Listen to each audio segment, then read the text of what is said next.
स्वास्थ्य मंत्रालय ने कोरोना की वैक्सीन को लेकर एक बड़ा फैसला किया है। अब 18 से 44 साल के लोग बिना ऑनलाइन रजिस्ट्रेशन के भी वैक्सीन लगा सकेंगे। ऐसे लोग अब वैक्सीनेशन सेंटर पर भी रजिस्ट्रेशन करा सकेंगे। हालांकि ये सुविधा फिलहाल सिर्फ सरकारी सेंटर पर ही उपलब्ध होगी। प्राइवेट अस्पतालों के सेंटर्स पर अब भी ऑनलाइन रजिस्ट्रेशन करवाकर वैक्सीन के लिए स्लॉट बुक कराना होगा।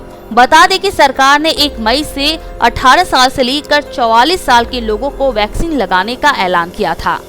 सरकार ने पहले वैक्सीनेशन सेंटर पर भीड़ को नियंत्रित करने के लिए ऑनलाइन रजिस्ट्रेशन जरूरी कर दिया था, लेकिन ऑनलाइन रजिस्ट्रेशन में 2 तरह की परेशानियां आ रही थी। पहला ये कि गांव के लोग जिनके पास स्मार्टफोन नहीं थे, उन्हें स्लॉट बुक करने में दिक्कतें आ रही थी।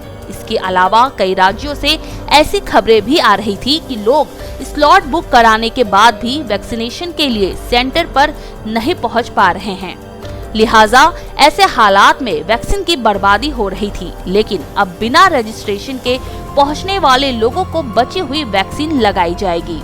स्वास्थ्य मंत्रालय ने सभी राज्यों को आदेश दिया है कि वे जिला प्रशासन से ऑन साइट रजिस्ट्रेशन की सुविधा को लागू करने का काम करें। साथ ही मंत्रालय ने राज्यों से ये भी कहा कि सेंटर पर इस बात का ध्यान रखा जाए कि ऑन साइट रजिस्ट्रेशन के दौरान कोई भीड़ इकट्ठी ना हो। आपको बता दें कि देश में अब तक कोविड-19 टीके की 19 करोड़ 60 लाख से अधिक खुराक लगाई जा चुकी है। कई राज्यों में फिलहाल वैक्सीन की किल्लत है, लिहाजा 18 साल से लेकर 44 साल के लोगों को दिल्ली, पंजाब और महाराष्ट्र जैसे राज्यों में टीके नहीं लगाए जा रहे हैं। फिलहाल भारत में सीरम इंस्टीट्यूट ऑफ इंडिया में तैयार कोविशील्ड और भारत बायोटेक की बनाई कोवैक्सीन का इस्तेमाल किया जा रहा है। इसके अलावा कुछ राज्यों में रूस की स्पुतनिक 5 भी उपलब्ध है। Online real time so as to become a part of who has got vaccinated in this country, right? So therefore there is a single source of truth.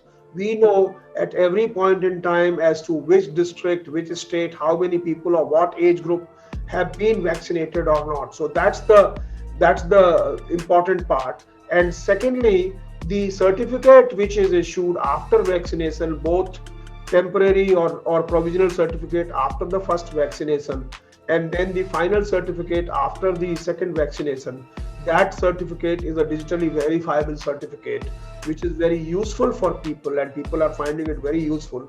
That also is provided centrally by the CoWIN platform.